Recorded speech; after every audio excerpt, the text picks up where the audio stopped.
ఇక కుంకుమ పసుపు ఎందుకు ధరించాలి అంటే కుంకుమ పసుపు నిమ్మ మెర్క్యూరీ మెటల్తో తయారు చేస్తారు.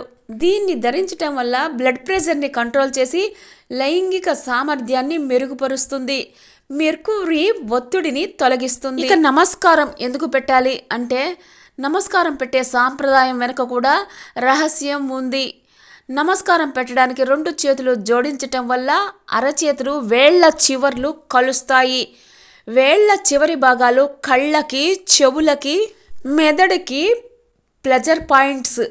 2 చేతులు జోడించేటప్పుడు మనం నమస్కరిస్తున్న వ్యక్తిని ఎక్కువ కాలం గుర్తుపెట్టుకునేలా చేస్తుంది. ఇక గోరింటాకు ఎందుకు పెట్టుకోవాలి అంటే గోరింటాకు అందంగా కనిపించటమే కాదు, అద్భుతమైన మూలిక కూడా. నరాలకు స్వాంతన అందించి శరీరానికి ఒత్తిడిని తగ్గిస్తుంది. ఆందోళన దూరం చేయడానికి ఉపయోగపడుతుంది. తలనొప్పి, జ్వరం కూడా రాకుండా కాపాడుతుంది. చేతులు, పాదాలకు అప్లై చేయటం వల్ల నరాల చివర్లకు గోరింటాకు అంది ఒత్తిడిని దూరం చేస్తాయి. నేలపై కూర్చొని ఎందుకు తినాలి?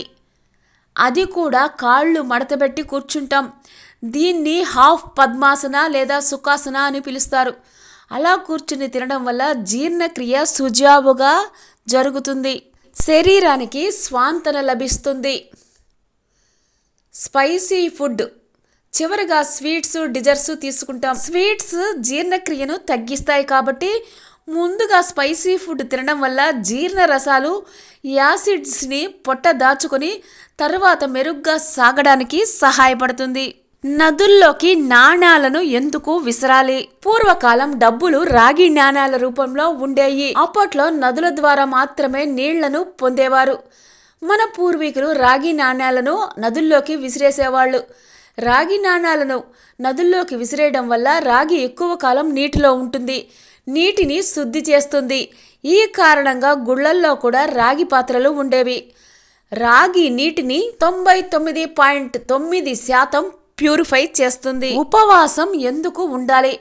ఆయుర్వేదం ప్రకారం శరీరంలోని జీర్ణ వ్యవస్థలో చాలా మలినాలు పేరుకొని ఉంటాయి. కాబట్టి శుభ్రం చేసే వ్యవస్థ కావాలి. దానికి ఉపవాసాన్ని క్లీనింగ్ సిస్టమ్గా మార్చారు. ఎప్పుడైతే మనం ఉపవాసం ఉంటామో జీర్ణ వ్యవస్థ విశ్రాంతి తీసుకుంటుంది. దీనివల్ల శరీరం శుభ్రమవుతుంది. మనం ఉపవాసం ఉన్నప్పుడు శరీరంలో యాసిడ్ కంటెంట్ తగ్గిపోయి శరీరం సాధారణ స్థితికి రావడానికి సహాయపడుతుంది. ఉపవాసం డయాబెటీస్, రోగ నిరోధకతకు సంబంధించిన సమస్యలు, గుండె సంబంధిత వ్యాధులు, క్యాన్సర్ రిస్క్ని తగ్గిస్తాయి.